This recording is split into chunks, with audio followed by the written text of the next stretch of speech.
Gözüm yaşın akar sel olur, İnerin gen deryasına göl olur.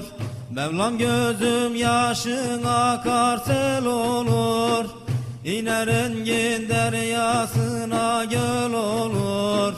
Ahım arşa doğru çıkar yol olur. Hakkın isteyenler tevhid etsinler, Hakkın isteyenler tevhid etsinler. Ahım arşa doğru çıkar yol olur. Hakkın isteyenler tevhid etsinler.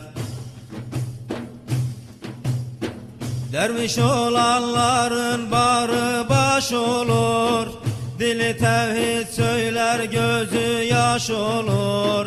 Derviş olanların barı baş olur, Dili